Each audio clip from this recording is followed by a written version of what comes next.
This morning, President Trump is waking up and going after the California Governor Gavin Newsom once again, posting on social media about the ongoing protests against his ramped up immigration raids and the unrest that followed.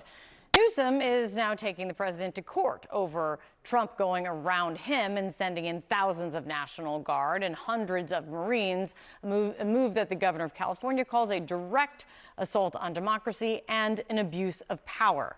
At the center of this is this back and forth fight, an escalating tension between these two leaders. Harry Enton's taking a look at this back and forth. Where do you want to start? Yeah, let's just start off. If Gavin Newsom wanted to take on Donald Trump and loves the attention, he has 100% gotten it. Take a look here. Google searches of Gavin Newsom with Donald Trump. Get this up. 9,700% versus a week ago. More folks are Googling Gavin Newsom's name with Donald Trump than ever before in Google searches dating all the way back since 2004. Donald Trump was able to make a name for himself through The Apprentice, through all of his business ventures. He is now making a name for Gavin Newsom, who seems more than willing to relish in this fight. What are the numbers, and how can you kind of gauge why Newsom would see, if we're taking this purely political, why Newsom would see benefit in taking on Trump? Yeah, why is it that Gavin Newsom is more than willing to take on Donald Trump? And, you know, it's all about 2028, and it's all about where Democrats want their candidates to be. Should Democrats oppose Donald Trump more? Among Democrats, look at this, 84% of Democrats nationwide say they want Democrats to take on Donald Trump more. This is not 2017 anymore, where the majority of Democrats want to compromise with Donald Trump. No, they want a fighter with Donald Trump. And at this particular point, that is a big reason why Gavin Newsom, in my opinion, at least politically speaking, is leaning into this fight, because he is thinking ahead to the future. He's thinking ahead to 2028. And with a vast majority, look, you rarely get 84% of Democrats to agree on anything except for the dislike of Donald Trump. And that is what we see right now. They want that opposition of Donald Trump. And that is why Gavin Newsom seems to be more than willing to take him on. In the wildly too early, likely unreliable look at where things stand for the 2028 race, where is Newsom? Yeah, this is so important to point out. Where is this race right now? The top chances to be the 2028 nominee. Look, it's a clown car at this particular point. All these candidates squished together, but you'll notice that one name is ahead of the rest, and that's Gavin Newsom at 12%. You see Ocasio-Cortez 10, Buttigieg 10, Shapiro 6%. But Gavin Newsom certainly is up there right now in terms of the candidates who are best in position to get that 2028 nomination. And he knows that the best way to get this 2028 nomination is, again, to oppose Donald Trump, that 84% of Democrats who want it. And at this particular point, he's getting all that attention, as we see in those Google searches, up 9,700% versus a week ago, Newsom with Donald Trump. And what it also, of course, will come down to going forward is not just taking him on, but how and how effective you are, which is what we'll see amongst all of those people that are on that list. Thank you, Harry. Thank you. Gavin Newsom offering a blunt warning for his state of California and beyond in response to the Trump administration's deployment of troops to Los Angeles and also the president's threats to arrest the governor himself. This is about all of us. This is about you. California may be first, but it clearly will not end here. Other states are next. Democracy is next. Democracy is under assault before our eyes. This moment we have feared has arrived. Newsom's remarks coming in the wake of a federal judge denying his request to stop the deployment of National Guard troops to L.A. without his approval.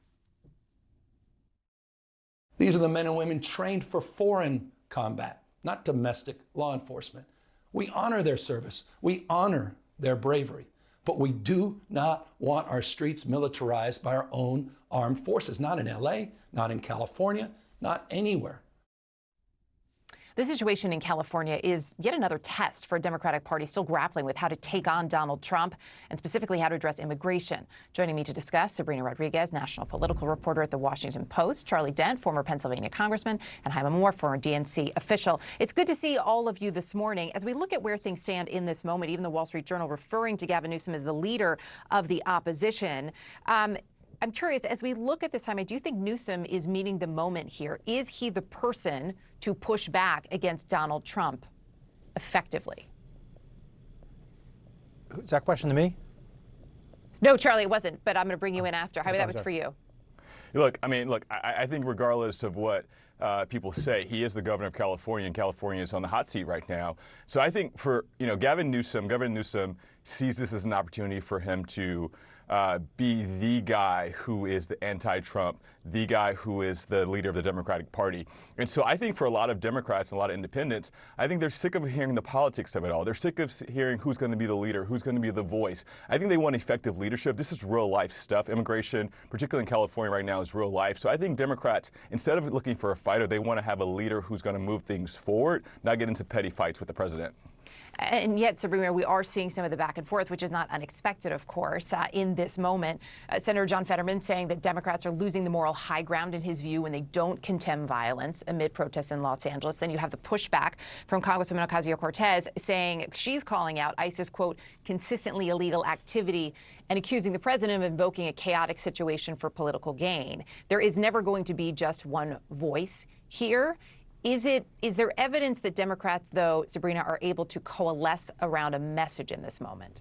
I mean, that's the ongoing struggle for Democrats right now. You see President Trump, this is a fight that he has been itching to have, since he was on the campaign trail last year. He has long targeted, Democratic state governors, particularly Gavin Newsom in California, on the issue of immigration and crime. On the campaign trail, those are two that he spoke about very much, and they're two that polling show Democrats have really struggled with in the last year, and especially with the way that Trump talked about it on the campaign trail and really ramped up voters around this message that he was going to bring law and order and this message that he was going to crack down on immigration. Now it's sort of been hit with reality, and you see these competing narratives, based off of social media, just looking at the difference between, the commentary that's happening on X while you see what's happening on the more liberal platform Blue Sky. I mean, there's two very dueling messages about what is happening in Los Angeles right now.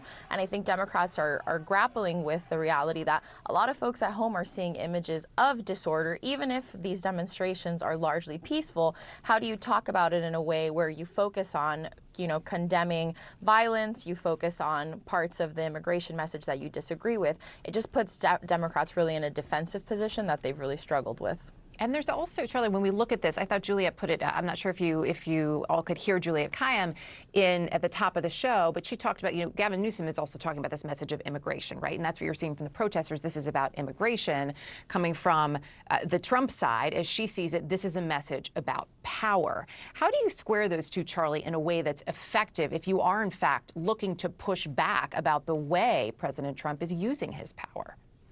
Well, first, we have to distinguish that these ICE officers who are doing these raids, it's okay to protest, but ICE is not the enemy. What these protesters are upset with is the policy that is directing ICE. So we have to separate this out. So when people are throwing objects at ICE officers, they're throwing things at law enforcement, people who are simply doing their jobs. You might not like the job they're doing, but they're doing their jobs. And I feel like watching all this, that maybe Gavin Newsom should have gotten out in front of this earlier. Why not just mobilize the National Guard? I agree that bringing in the Marines is overkill. It's wrong. Posse comitatus. It would be a huge issue here. But why not get out in front of this? Because I think what Donald Trump wants, he wants to create this inflammatory situation. He sees the 2020 riots all over again. And frankly, that actually helped him. He nearly won re-election in part because of those riots. And so I think in many respects that Trump sees 2020 and he wants to look strong. He wants the Democratic governors and mayors to look weak, that they won't mobilize the National Guard. And like I said, I think it's okay to mobilize the National Guard. You don't have to necessarily deploy them, but you can have them at the ready and try to preempt Donald Trump. I don't think this is a very smart move on behalf of Gavin Newsom right now. When we look at what we're hearing from voices on Capitol Hill, Gavin Newsom also calling out Congress, saying they've abdicated, saying Speaker Johnson's abdicated his duties. It was interesting, Senator Susan Collins of Maine telling CNN, I'm quoting her here, active duty forces are generally not to be involved in domestic law enforcement operations. Sabrina, is there an expectation based on some of your sources, folks that you're speaking to, that we will hear from more Republicans weighing in on this? Right now, what we've seen from Republicans is largely co-signing what the president is doing because of the images that are coming out of Los Angeles and them sort of signing on to the messaging that, you know, order needs to be placed in Los Angeles, that it is out of control, that, you know, the mayor, Karen Bass, that Governor Newsom are not, you know, getting things under control, and that's why President Trump had to step in. Some are clearly, you know, avoiding just talking about it, but largely it doesn't seem that we're going to hear much pushback from Republicans against the president on this front.